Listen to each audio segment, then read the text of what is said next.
Alors, je pensais, moi, que quand on jouait au théâtre impro, il fallait être soi-même.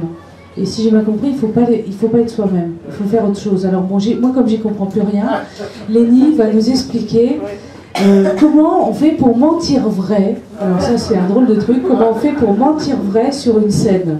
Et pour jouer faux, c'est ça? Ou pour jouer vrai? Pour donner l'impression d'être vrai.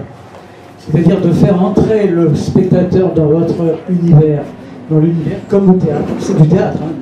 Donc dans le théâtre, vous avez une scène, et donc il y a des personnages qui sont dans un univers, et leur objectif c'est de vous faire entrer dans cet univers. Vous n'êtes plus dans la salle, vous êtes comme un conte de fées quand on vous raconte. C'est du même ordre. Je ne sais pas si vous avez entendu. Voilà. Donc le théâtre impro, c'est justement le principe, c'est ça, c'est de mentir vrai, ce que tu disais, c'est de faire croire que c'est vrai. Voilà, le spectateur, il est dedans. C'est effectivement analogique au théâtre. Donc le théâtre impro, c'est du théâtre, bien sûr, donc un univers.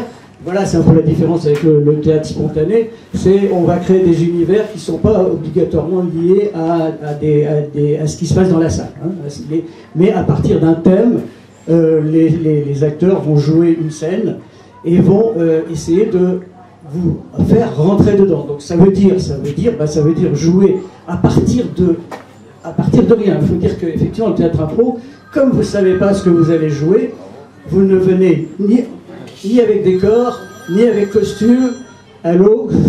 Est-ce qu'il y a quelqu'un? Oui, c'est le clown. Oui, eh bien, écoutez, 2 minutes, s'il vous plaît. Donc on part avec rien, mais pas rien vraiment, on part avec soi-même. Et c'est de chacun d'entre nous, acteurs, que va se dérouler la scène. Et nous, c'est notre corps, c'est notre culture, c'est ce qu'on a acquis, c'est nos qualités, nos défauts, et nos émotions, et tout ça, on va les intégrer dans la scène. On va les intégrer dans la scène pour mettre en œuvre un personnage que nous allons faire fonctionner. Voilà. C'est ça, le théâtre, c'est être dans un milieu dans lequel qui n'est pas la salle. Voilà. Qu'est-ce que je voulais dire d'autre? Moi, j'ai envie de te demander, finalement, il y a une implication.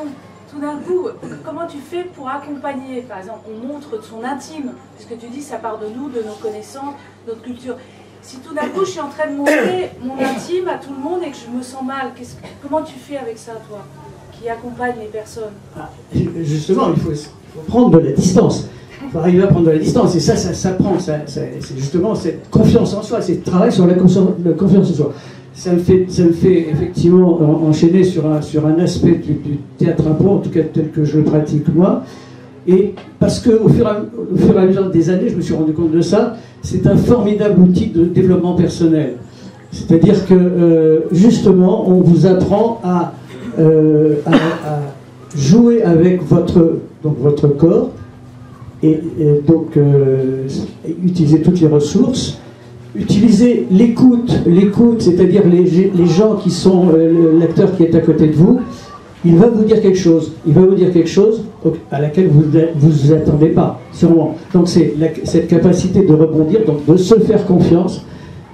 Dans le théâtre impro, c'est pas comme dans le théâtre de texte, c'est tout ce qui est dit est pris en compte, même si on pense qu'il y a, bon, c'est pas ça qu'on aurait dû dire si on avait réfléchi. Le théâtre de texte, l'auteur, qu'est-ce qu'il fait? Il prend son temps, il rature, il réécrit. Là, c'est impossible de raturer, puisque ce qui est dit et doit être pris en compte. C'est-à-dire, qu'est-ce que je fais avec ce que vient de me dire et ce que vient de faire mon partenaire, et pour continuer une histoire. Voilà. Et c'est un beau challenge, si vous voulez. C'est un challenge, justement, sur l'estime de soi, sur la confiance. Voilà. Oui, moi je voulais te c'était pas la réponse. Moi je croyais que ce qui était intéressant c'était de jouer la réalité. Et tu m'as dit il faut surtout pas jouer la réalité, sinon c'est pas intéressant. Alors comment on fait pour avoir une imagination, pour nous emmener ailleurs. Oui, la réalité, elle se joue tous les jours au quotidien.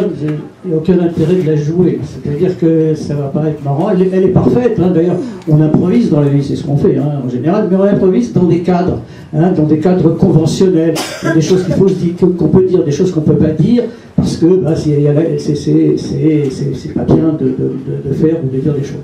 En impro, justement, c'est de prendre la réalité et de la tordre. Voilà. Et de faire des choses, justement, qui sont amplifiées ou détournées, etc., de telle façon que justement on va aller vers d'autres univers, d'autres contrées, et on va surprendre, et on va aussi, je pense, se surprendre à jouer. Voilà, je pense que on n'est pas dans la réalité, on est à partir de la réalité. Ce que je vous disais, on part de soi, et soi, on est soi à partir de ce qu'on a vécu, de tout ce qu'on a,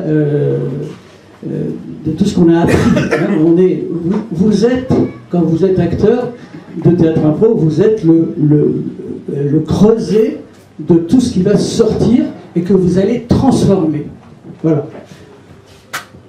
Merci.